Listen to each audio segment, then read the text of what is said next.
Boy friend اور girl friend, میں یہ سمجھتا ہوں کہ یہ جو کلچر ہے نا، اس میں جو یوتھ ہے وہ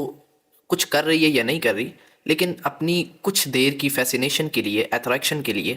ڈیزائرز کے لیے اپنی جو ذات ہے، اللہ تعالیٰ کے حکم کو تو توڑ رہی ہے نا۔ سائیکولوجیکل اگر آپ دیکھیں تو اپنے آپ کو ڈی ویلیو کر رہے ہیں۔ اسلام نے بہت ہی خوبصورت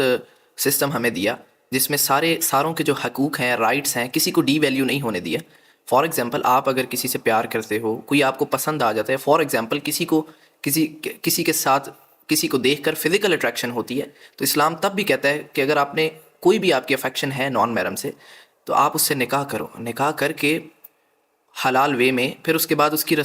کی رسپانسبلٹی اٹھاؤ، اس کے ماں باپ کی رسپانسبلٹی اٹھاؤ، اس کی فیملی کی رسپانسبلٹی اٹھاؤ، پوری زمانے کے سامنے اس کو ایکسیپٹ کرو، اور تب جو تمہارا دل کرتا ہے اپنی فیسینیشنز، اپنی محبت، اپنا جو بھی ہے وہ ظاہر کرو۔ تو اگر آپ یہ جو بوائے فرینڈ اور گرل فرینڈ کلچر ہے، اس میں تو دیکھا جائے تو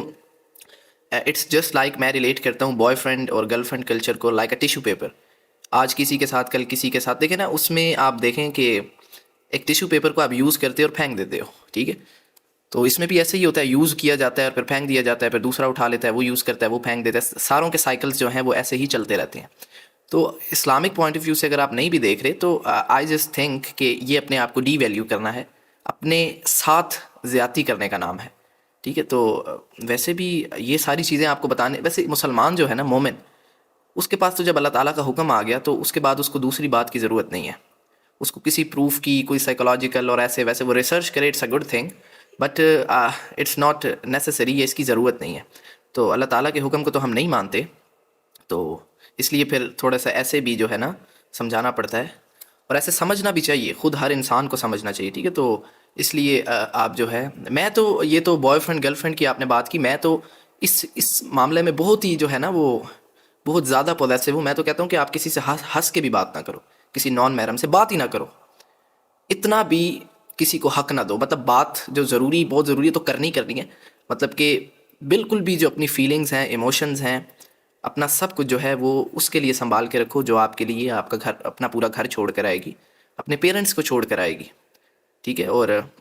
جو آپ کا ہسبینڈ ہوگا وہ آپ کی پوری رسپانسبلٹی اٹھائے گا، آپ کو ایکسیپٹ کرے گا سب کے سامنے، اور اس کے بعد آپ کی رسپانسبلٹی، آپ کی فیملی کی رسپانسبلٹی، آپ لوگوں کی جو اولاد ہوگی، تو it's a good thing, I like it. تو اس لیے جو ہے سمجھنا چاہیے ہمیں، ٹھیک ہے؟ اور ان چیزوں سے بچنا چاہیے۔ یہ بوائے فرینڈ اور گرل فرینڈ کلچر کا سب سے بڑا نقصان یہ ہے کہ فیملی سٹرکچر جو ہے وہ ڈسٹروائے ہو جائے۔ دیکھیں، شادی کا ایک مقصد یہ بھی ہے، مین مقصد، کہ اولاد پیدا کی جائے، اور مسلمانوں کی جو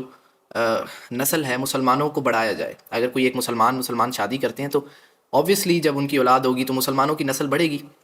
تو جیسے اب ویسٹ میں دیکھ رہے ہیں، فیملی سٹرکچر جو ہے وہ ڈسٹروائے ہو گیا ہے، فیملیز والا جو کانسیپٹ ہے وہ ختم ہوتا جا رہا ہے۔ تو ہمیں تو یہ چیزیں سوٹ بالکل نہیں کرتی کہ ہم اس چیز میں پڑ جائیں، بوائے فرینڈ اور گرل فرینڈ کلچر میں۔ It's not a good thing, اور